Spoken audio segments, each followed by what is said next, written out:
Joining me now is Mark Leibovich, staff writer for The Atlantic, and Democratic strategist Tara Dowdell. Where to begin? Tara, I want to start with you. But first, I have to get to this first. And for my director, I'm sorry, I'm skipping around here. But Melania selling ornaments to me is one of the funniest things because Melania, I don't think really even likes Christmas. Can we play this? This is Melania talking about Christmas back when she was first lady to her senior most aide. Take a listen. They say I'm complicit. I'm the same like him. I support him. I don't say enough. I don't do enough. No, where I am, I'm working like my ass off. I know. That Christmas stuff that, who gives a about Christmas stuff and decoration, but I need to do it, right? Tara, you know who gives a F about Christmas? Melania Trump, now that she needs to sell some ornaments. What is happening? I mean, this literally is like a TV show where they're just going to sell merch and steal. Your thoughts?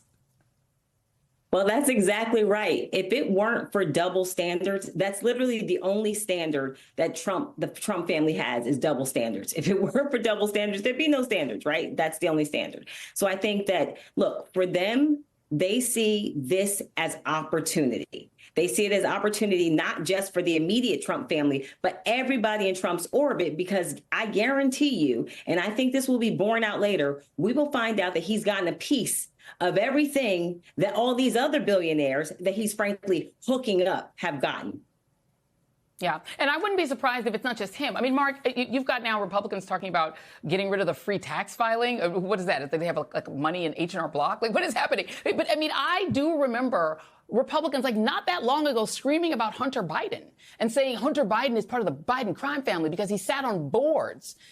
Donald Trump Jr. and the Trump boys are out there like talking about they're going to be in Saudi Arabia making Trump towers. They're already lining up to profit from international deals. They're literally going to put an ATM inside of the federal government that's going to be the American tax dollar and just start drawing out money. And the right suddenly doesn't care about nepotism. I mean, look, the blurring of the lines here is pretty stark. It's not even subtle at this point. And the fact is, there's a level of hucksterism here that the American people seem to be okay with. I mean, I hate to say it because it sounds counterintuitive and it sounds certainly defiant of the ethics and the good taste that a lot of people assumed you would have at the highest levels of government.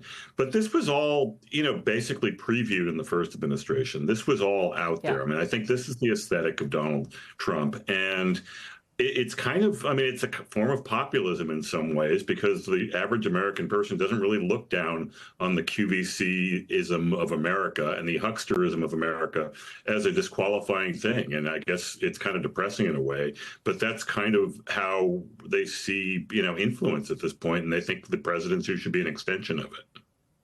No, I totally agree with you. And Tara, The Apprentice, one of the things that it definitely did is it made Trump a celebrity. And what we've really seen almost since the Kennedys, right, is the American people reducing their demands on the presidency, right? There used to be a certain demand of a certain sort of high ideal, right? But for a few, really intellectual people like, your Barack Obamas, mostly American people think, if you're the son of a president, George W. Bush, we'll take you, and with Donald Trump, it's literally the culmination of the celebrity presidency. I don't know that his base will mind if they're up there stealing for themselves or if they're selling them merch on Twitter or, using their TikTok shops while they're serving in office.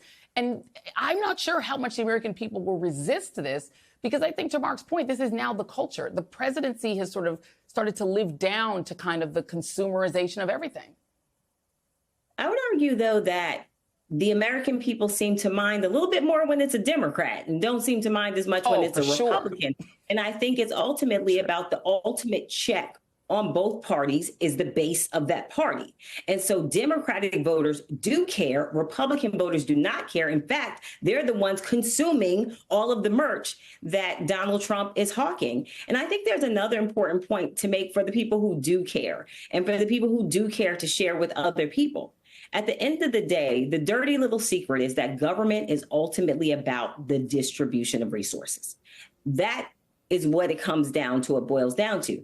And the billionaire class, and I will argue the multimillionaire class in this country, fundamentally understand that. And part of how they became billionaires and multimillionaires is through government contracts. The other dirty little secret. That is also the recipe for how Black Americans, Latinx, AAPI Americans, women also are able to move up. And so you see them, and I want to take this back to DEI, that's why you see them dismantling those requirements for women-owned businesses, for Asian-owned businesses, for Black-owned businesses, right, that the government has been putting in place. It's to concentrate all the money to them. The other thing that they do, the other dirty little secret, and maybe not so dirty little secret for people watching this show, is that they get into these positions, they give money, they donate money to campaigns, they host a private fundraiser, $500,000 a plate, they sit in the room and they offer their wish list, right? And a lot of times what that wish list is changing the barrier of entry so no one else can get into the market. I'm a small business owner, and what they do is they fight for legislation that stops people like me from being able to get into certain opportunities.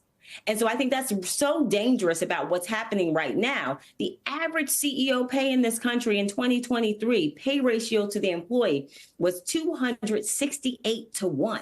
That is going to get worse, because what people like Elon Musk want to do is they want to take over parts of the government so that they control it and they get all the funding that goes to things like NASA. SpaceX wants to take over that. And that's what people need to understand. And that is such an important point, because at the same time that I think there has been this sort of dumbing down of the idea of what a president ought to do and ought to be, he's entertaining them. And his base, they literally, I don't think, care if they never get anything, if he doesn't bring power. I'm not sure they would care. But there is this sliver of voters who do. There are these swing voters, Mark, who are very much focused on economics. They voted for him, even if they weren't enthusiastic Trump voters. They voted specifically on bringing prices down. And I feel like that is the Venn diagram between left and right. The people who are mad as hell at United Healthcare, the people who are mad at billionaires, the people who are sick and tired of what they see as a giant grift by billionaires, when they are now watching that happen at the highest levels of government, and the people who are supposed to be balancing the budget and doing the work of government literally grifting while they are suffering, I think those are the people that are going to care big time. And people like Peter Thiel are out there sweating bullets talking about the United Healthcare murder, because I think they can see that eventually you end up with a French Revolution kind of situation. I mean, look, it's obviously, it's a big jump. No one wants to see that. But I mean, I think what the standard is, obviously, I mean, the standard, though, is that presidents will behave in a certain way. And the question is, what kind of standard are Democrats, Republicans, any kind of citizens going to hold their presidents to? Because, yes, I mean, I do think there is a double standard between what Democrats expect of their leaders and what Republicans expect. I think I 100% agree with that. But I also think there is this kind of myth making around the Trump machine, which is that salesmanship equates to leadership, which is that, look, I mean, he's the guy who plays the rich guy on TV. So that is going to be enough. And we're just going to assume that he knows what he's going to be doing, and he's going to, make our grocery prices go down. I mean, it's not, people don't think very hard about this, obviously. And I think ultimately that's sort of I certainly wouldn't say genius, but that is the formula of Donald Trump's political career, which is just to sort of perpetuate the myth and hope people don't ask too many questions. If people want to understand why people like Mitch McConnell, who privately despise Donald Trump and tell everyone off the record that they despise him, cling to him anyway, is because the greatest trick that the super rich could ever pull is, number one, take over the government themselves, just run for office, don't just buy positions, just own it themselves, but also convince broke people that the interests of the super rich are their interests too. And Donald Trump is the perfect salesman for that, for getting people who don't have money to believe that giving people like Donald Trump all the money they want will help them. Great trick. Republicans pulled it, and they got their man. That's why they love him. Mark Leibovich, Tara Dowdell, thank you both very much.